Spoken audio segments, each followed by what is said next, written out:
Okay, well, I need to start my presentation today with a disclaimer and an apology. The disclaimer is that the term co-author applied to me is rather generous. I'm really not a primary author on this paper. The two authors are Greg Rome, who's a practicing lawyer, and Gil Guillory, who is a private scholar. Greg Rome was originally supposed to present, but could not be here for the conference, and Gil was double booked. He's presenting a session right now. So the apology is that I was pressed into service to present this just a couple days ago, only had a couple days to prepare, and I guess I won't be able to threaten you with the full 25-minute presentation. You'll probably have to think of this more as a commercial or a plea to go check out the real thing, the real paper. It's an excellent paper. Are those copies of it right there? There are copies here that are available. Yep. So copies here, and you can go hunt down Gil. Questions, comments, compliments on the content, you should direct to Gil. Complaints should probably be directed at me. So the title is Community Norms for Punishment and Restitution, a Call for Mediation Casebooks. I'd just like to read a short passage from the beginning of the paper, which lays out their main argument.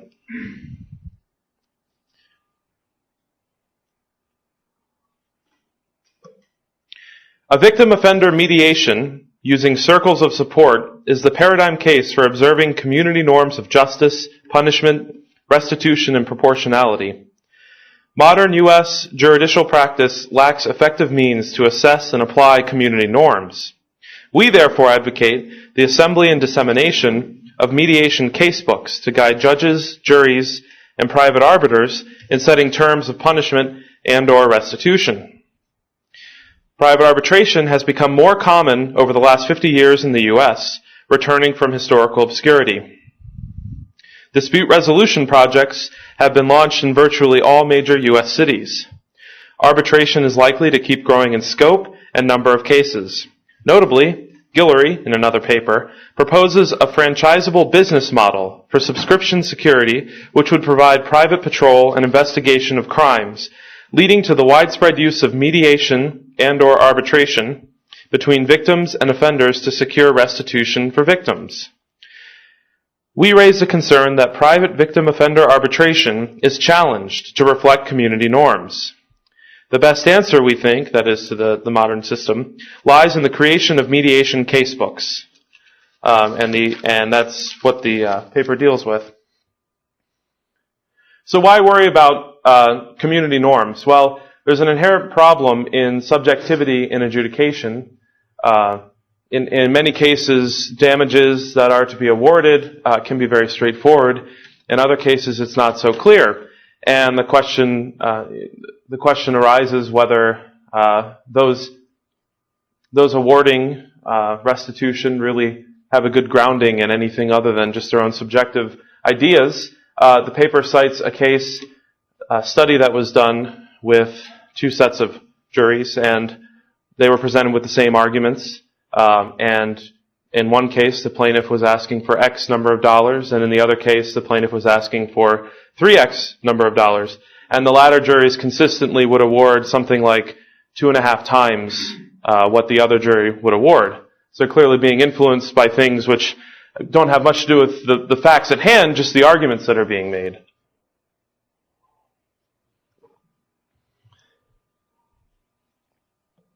So as I mentioned, mediation and community norms is a way of grounding the practice of law, the practice of restitution in practices which are agreed upon voluntarily, notably in mediation. And in collecting the data for mediation cases, we can see what a community tends to do. So modern victim-offender mediation looks something like this. There's a director of personnel and a facilitator. In this case, Julie is a victim of a sexual assault from Michael. Both Julie and Michael are able to bring in people for moral support, to help them face one another, to help them be able to air their grievances fully. And there are various officers and specialists who are there to facilitate the whole process. This paper argues that mediation is the optimal dispute resolution. All issues can be raised. There really aren't set procedures. Many things are negotiable in the process. All sanctions and terms are available. Mediators are often quite surprised at the creativity of the victim and the offender in coming to some kind of solution that works for both of them. It's also empowering for those involved in the process to be able to feel like justice has truly been served. All parties, of course, must agree, or else you'll have to move it to a higher, an arbiter rather than a mediator. And once again, it draws on and it contributes to the expression of community norms. This is a diagram that illustrates the process from individual cases all the way to the norms, which then can be applied in the rare cases of arbitration.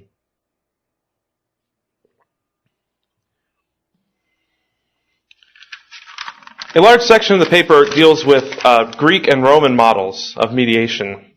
And in particular, it cites a scholar, Derek Roebuck, who wrote a couple of books that are kind of source texts in ancient Greek and Roman arbitration. And one passage of particular interest is the Shield of Achilles.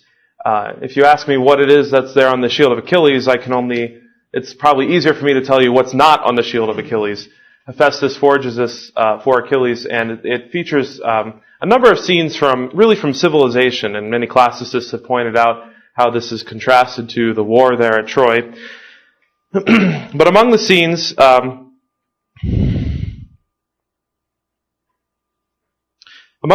is actually an arbitration that's taking place, and I just want to read a short description of that. This is a description of what's on the shield, that is. Men were crowded together in an assembly. A dispute had been stirred up there, and two men were disputing about the reconciliation payment for a man who had been killed.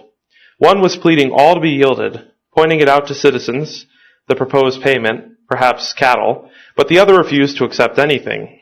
Both men had put it to a knowing one to reach an end. And men, supporters of each side, were cheering on both of them. So marshals were restraining the crowd. The elders sat on polished stones in a sacred circle, and one after another took the speaking staff of the shouting marshals in their hand and adjudicated. 2 gold talents lay in the midst of them, to be given to the one among them who spoke the straightest judgment. So in ancient Greece, and this is something that's detailed in the paper, I can just kind of briefly look at it here, most cases were indeed decided by private mediation. Parties would appoint a koinos, common to both parties, someone known by both parties, and they might also bring arbitrators, people who could present their own case to the koinos perhaps better than the parties themselves. There was a mediation, and so in the case of acceptance, the agreements were final and there was no appeal. And only relatively few cases, as you can see at the bottom, went to public arbitration.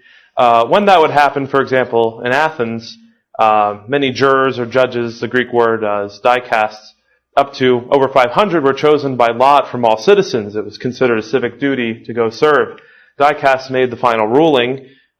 Socrates, for example, was tried in one of these situations. But most cases were indeed done by private mediation, even though these were the same people who might also serve on a jury.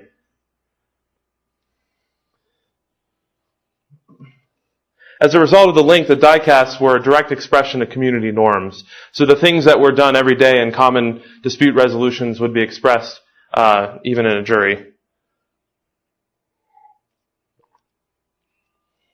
Ancient Romans would often make use of private mediation by a bonus vir, that is a good man. Again, someone known to both parties in many cases. The goal was settlement, mediation. If that didn't work, if parties couldn't come to an agreement, they, much like in the Greek model, would bring private arbitration before an arbiter. And the arbiter was under the direction of the city praetor, so it was a little bit more involved with the civil law, the goal being equity in that case. And then finally, there are a few cases in which a case would make it up to public or private arbitration by iudex, with the goal being justice.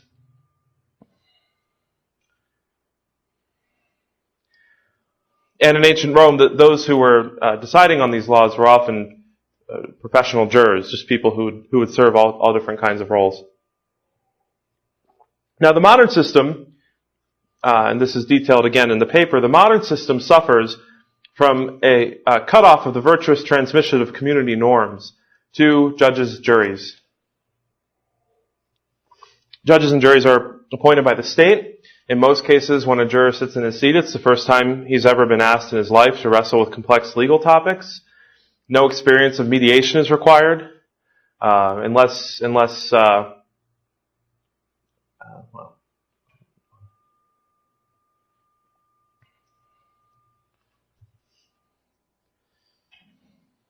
just another slide stating a few bullet points.